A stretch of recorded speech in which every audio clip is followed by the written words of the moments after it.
Assalamualaikum dan salam sejahtera. Pada hari ini, kumpulan kami akan membentangkan juga membincangkan tentang seorang tokoh yang dikenali sebagai Al-Farabi, iaitu dalam konteks cabaran dan isu-isu kontemporari. Ahli kumpulan kami terdiri daripada 3 orang, iaitu saya sendiri, Cik Muhammad Nabil Danish bin Cik Nawawi, seterusnya Muhammad Alif bin Baharom dan Muhammad Haziq Hazazi bin Mahathir. Baiklah, pertama sekali kita lihat terlebih dahulu biodata Al-Farabi. Beliau ialah seorang pemikir dan ahli falsafah Islam yang terkenal pada abad ke-9 dan ke-10 Masihi. Beliau dikenali kerana kepakarannya dalam logik, falsafah, politik dan muzik, serta digelar guru kedua selepas Aristotle.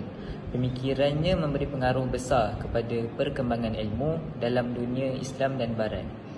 Nama penuh beliau adalah Abu Nas Muhammad bin Tarban bin Auzalah Al-Farabi. Antara gelaran beliau adalah Al-Muallim As-Sani, yang bermaksud guru kedua selepas Aristotle, dan juga Aristotle daripada timur. Beliau lahir pada tahun sekitar 872 Masihi dan wafat pada tahun 950 Masihi. Tempat lahir beliau adalah Farab atau Farabi, kawasan Turkistan yang kini dikenali sebagai Kazakhstan, dan beliau wafat di Damsyik, Syria. Antara sumbangan beliau adalah membangunkan sintesis falsafah Yunani dan pemikiran Islam, menulis kitab penting seperti Al-Madinah Al-Fadilah yang bermaksud negara utama, yang membincangkan struktur masyarakat ideal, mengarang kitab Al-Musika Al-Kabir, salah satu karya teori muzik paling lengkap pada zamannya. Al-Farabi juga ialah tokoh yang menghidupkan semula falsafah rasional Islam dan menjadi penghubung penting antara pemikiran Aristotle dengan sarjana seperti Ibn Sina dan Ibn Rushd. Wujudnya pelbagai cabaran-cabaran pada zaman tokoh Al-Farabi. Salah satunya ialah akses ilmu yang tidak seimbang. Baik, pada zaman Abu Nas Al-Farabi, pendidikan dan ilmu kebiasaannya tertumpu kepada golongan tertentu saja, seperti bangsawan, sarjana istana dan kelompok intelektual. Walaupun terdapat institusi terkenal seperti Bait Al-Hikmah, akses kepada ilmu masih terhad dan tidak meluas kepada masyarakat umum. Kekangan ini menyebabkan jurang ilmu yang ketara antara rakyat biasa dengan golongan elit, sekaligus menghadkan peluang sebahagian besar masyarakat untuk memanfaatkan pengetahuan dalam kehidupan seharian dan pembangunan masyarakat. Seterusnya, situasi ini mendorong Al-Farabi untuk menekankan kepentingan pendidikan yang lebih tersusun, sistematik dan berteraskan akal budi.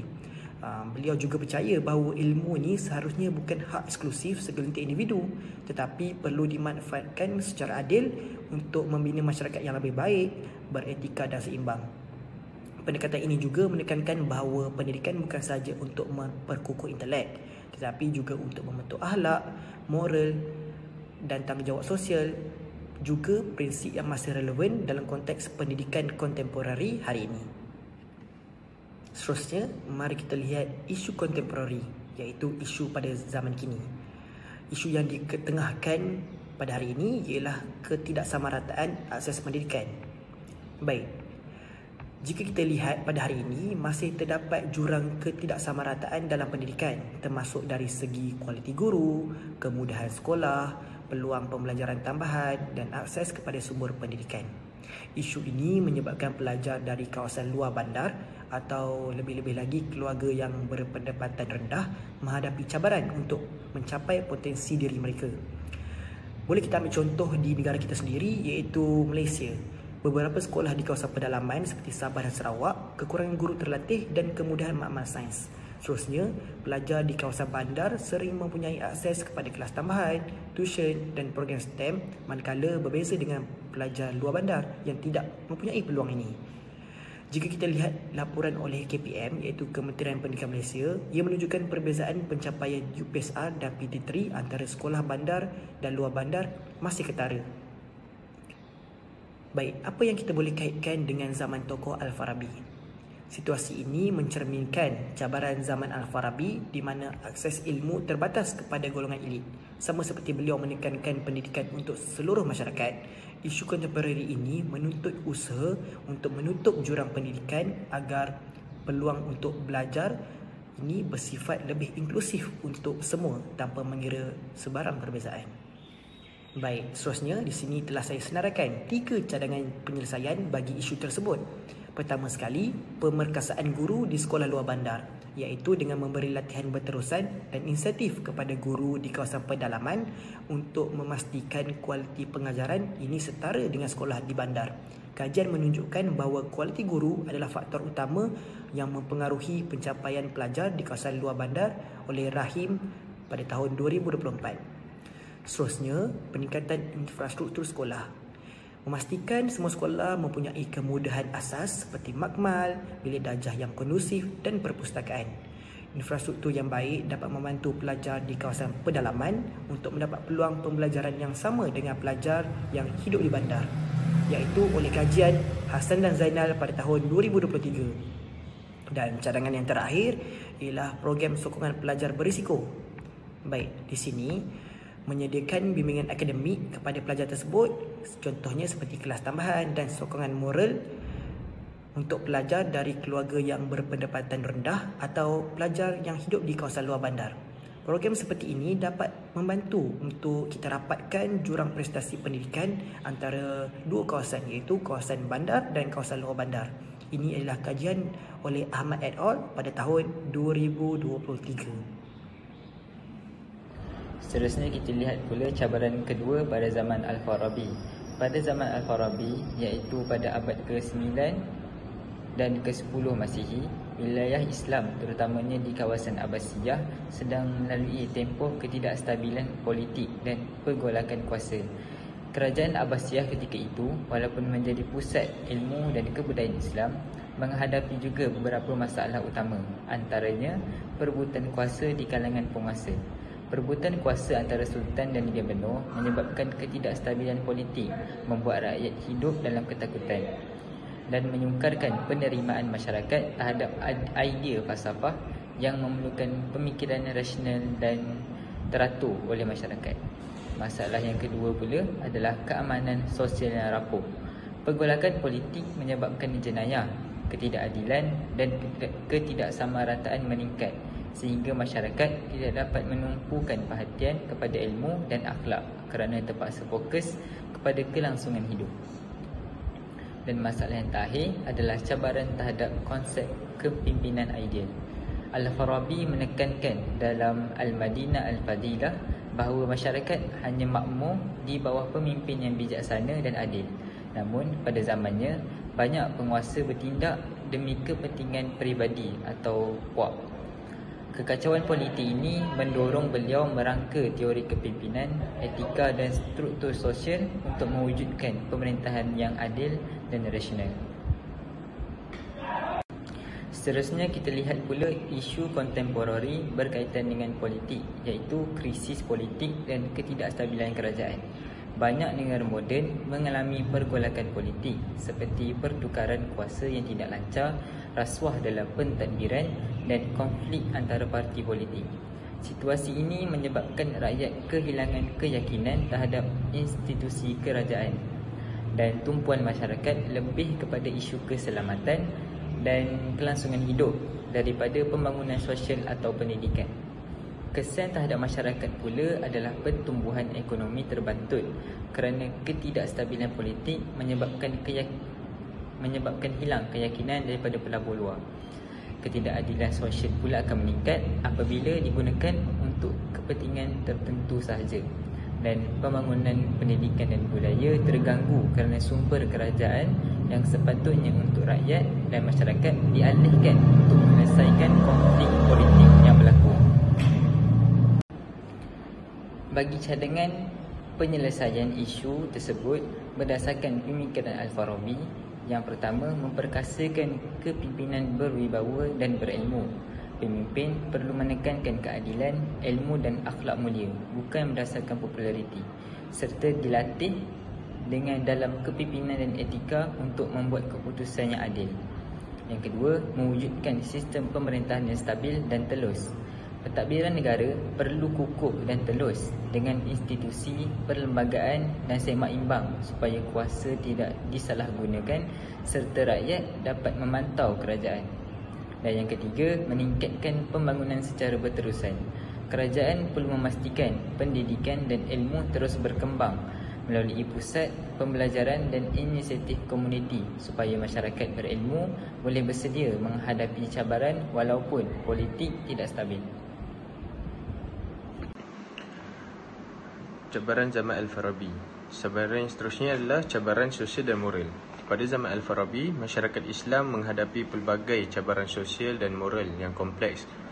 Ketidakstabilan politik, perebutan kuasa dan ketidakadilan dalam pentadbiran menyebabkan rakyat hidup dalam suasana tidak tenteram. Keadaan ini menimbulkan kemerosotan nilai moral seperti hilangnya rasa tanggungjawab, kejujuran dan keadilan. Selain itu, jurang antara golongan kaya dan miskin semakin melebar, manakala pemimpin yang tidak berakhlak sering mengutamakan kepentingan peribadi berbanding kesejahteraan rakyat. Fenomena ini mencetuskan ketidakpuasan hati dalam kalangan masyarakat dan melemahkan perpaduan sosial. Sebagai tindak balas terhadap situasi ini, Al-Farabi menekankan konsep Al-Madinah Al-Fadilah, iaitu negara utama, di mana pemimpin perlu memiliki akhlak yang mulia, kebijaksanaan dan rasa tanggungjawab terhadap rakyat. Beliau percaya bahawa kebahagiaan dan kestabilan masyarakat hanya boleh dicapai apabila nilai moral ditegakkan, pemimpin adil dan setiap individu berperanan dalam pembangunan sosial dan harmoni. Seterusnya, isu kontemporari adalah ketidakadilan dan jurang sosial. Walaupun dunia moden mempunyai sistem pentadbiran dan undang-undang yang lebih sistematik, jurang sosial masih wujud antara golongan kaya dan miskin.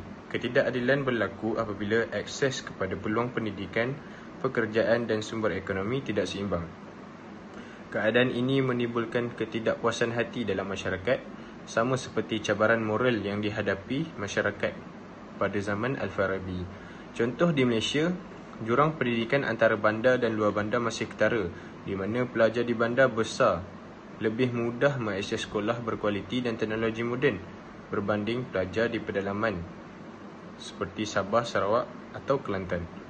Seterusnya, isu ketidakadilan ekonomi turut muncul dalam bentuk perbezaan pendapatan yang ketara, walaupun kerajaan mempunyai polisi bantuan dan subsidi.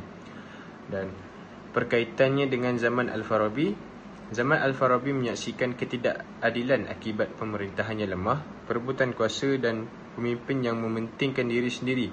Kedua-duanya menunjukkan bahawa ketidakadilan sosial dan jurang moral boleh melemahkan kestabilan masyarakat dan mengganggu kesejahteraan rakyat. Cadangan penyelesaian bagi isu ini adalah yang pertama, pendidikan nilai dan etika.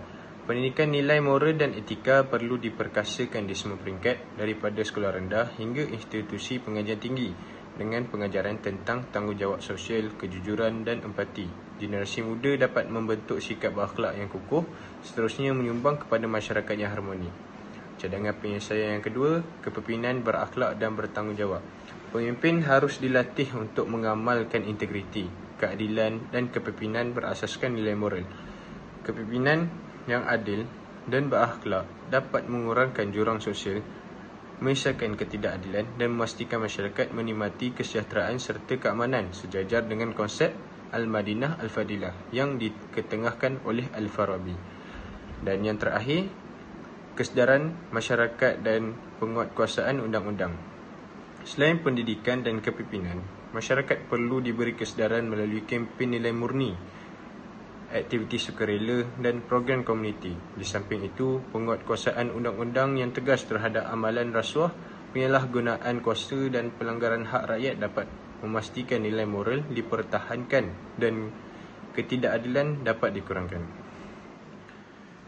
Baiklah, kesimpulan yang dapat disimpulkan daripada tokoh Al-Farabi ini ialah secara keseluruhannya, Al-Farabi merupakan tokoh falsafah Islam yang sangat berpengaruh dan berjasa besar dalam perkembangan pemikiran intelektual dunia.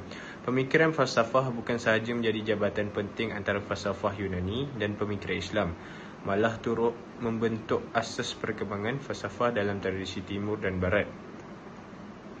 Melalui karya-karyanya, Al-Farabi berjaya menggabungkan elemen logik, metafizik, etika dan politik dengan begitu sistematik sehingga menjadikan beliau digelar guru kedua selepas Aristotle. Sumbangannya dalam menjelaskan konsep kebahagiaan, struktur negara utama serta kedudukan akal dalam memahami hakikat realiti tentang memberikan kerangka pemikiran yang kukuh kepada para sarjana selepasnya. Lebih daripada itu, pendekatan rasional Al-Farabi menggambarkan kepentingan keseimbangan antara wahyu dan akal dalam mencari kebenaran. Oleh itu, tidak dapat dinafikan bahawa Al-Farabi ini merupakan satu figura yang sangat penting yang meninggalkan warisan falsafah yang relevan, berwibawa dan terus mempengaruhi dunia pendidikan, pemikiran dan peradaban hingga ke hari ini.